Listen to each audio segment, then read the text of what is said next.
नारायण नारायण हरि हरि लक्ष्मी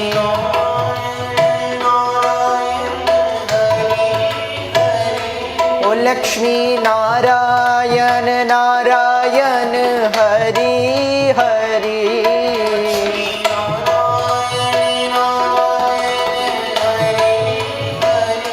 ओ बद्री नारायण नारायण हरि हरि बद्री नारायण हरि जहाँ देखो वहाँ नारायण हरि हरि जहाँ देखो वहाँ नारायण राधे जहाँ देखो वहाँ नारायण हरि हरि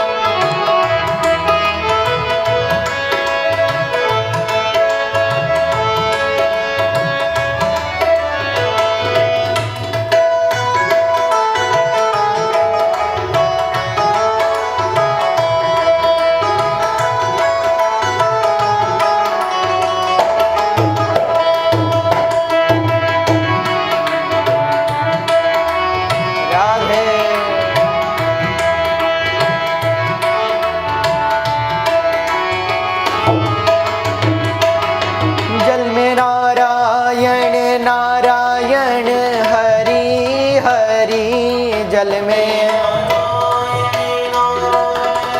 राधे ओ जल में नारायण नारायण हरि हरि जल में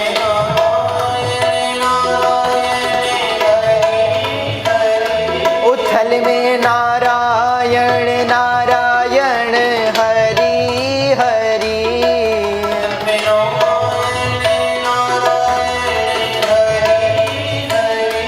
उथल में नारायण नारायण हरि हरि थल में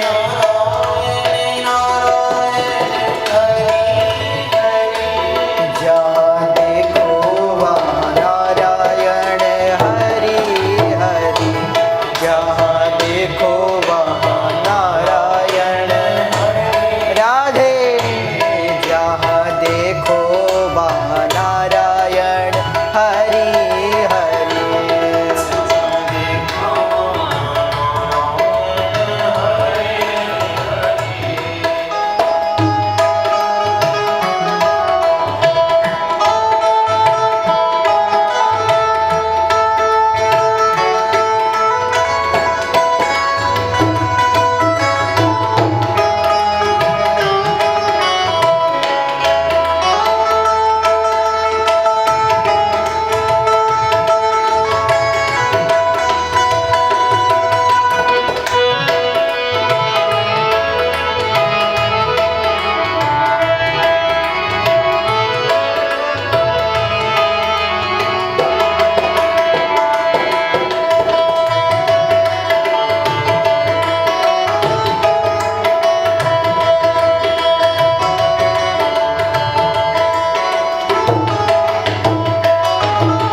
नारायण नारायण हरि हरि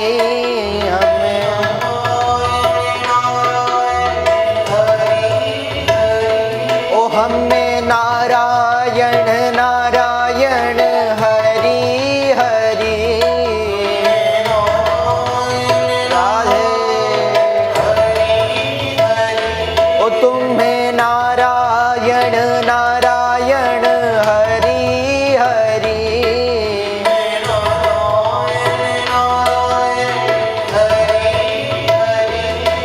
तुम्हें नारायण नारायण हरि हरि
कुल वेद पुरुष भगवान की जय। श्रीमद् भागवत महापुराण की जय। जय श्री राधे श्याम।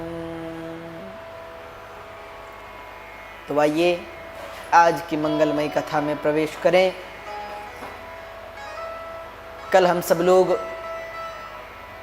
गोकर्ण गीता के बारे में चर्चा कर रहे थे। देखिए, गीता केवल एक नहीं है जो भगवान कृष्ण ने कही, गीता बहुत सारी। जैसे आप देखेंगे राम गीता भी, जैसे राम गीता है भगवान कृष्ण के द्वारा कही गई, वह श्रीमद् भगवद गीता है। वैसे ही यहाँ भागवत में गोकर्ण गीता है। गोकर्ण जी महाराज बड़े अद्भुत ज्ञान का दान अपने पिता को कर रहे हैं।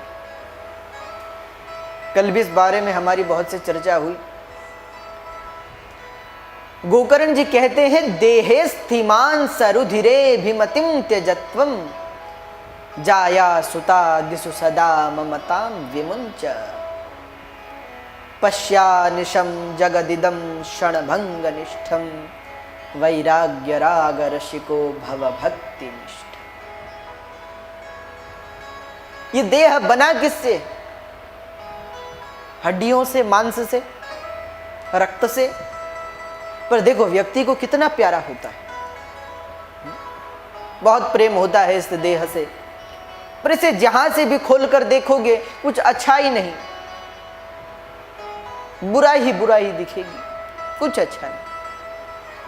पर फिर भी इसमें इतना प्रेम। जाया सुता दिशु सदा ममताम विमुंच।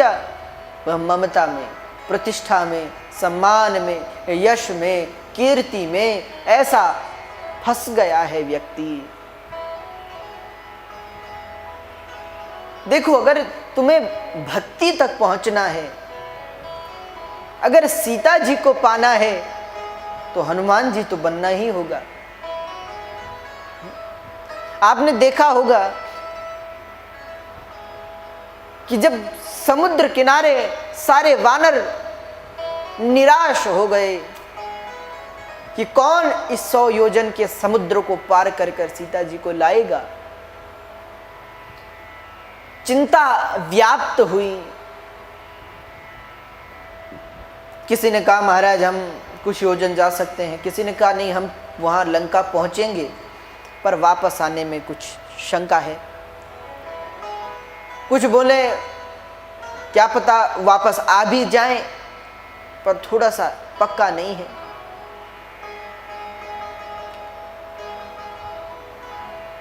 कोई तैयार न था।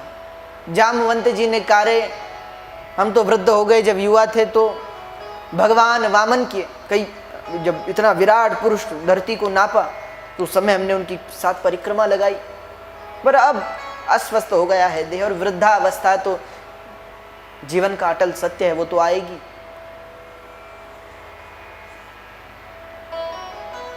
तो अब अस्वस्थ हो गए हैं, अब इतना बल नहीं कि अभी 100 योजन के समुद्र को पार कर ले। कोई तैयार नहीं।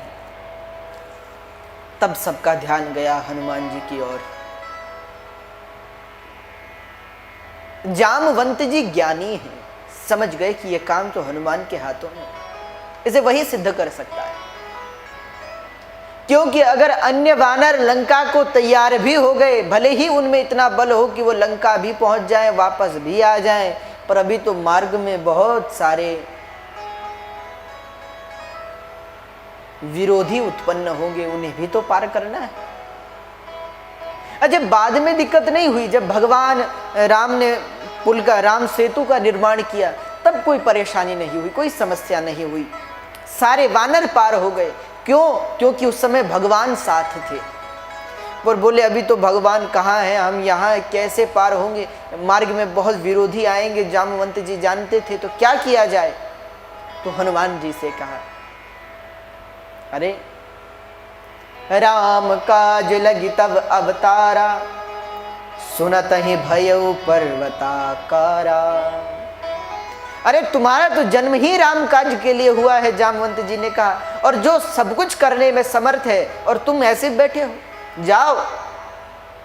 उत्साह हुआ, बल का भान हुआ, विशाल देह धारण किया, हनुमान जी चले। ऐसे चले मानो भगवान राम का बाण चल रहा हो, ऐसे हनुमान जी जाते।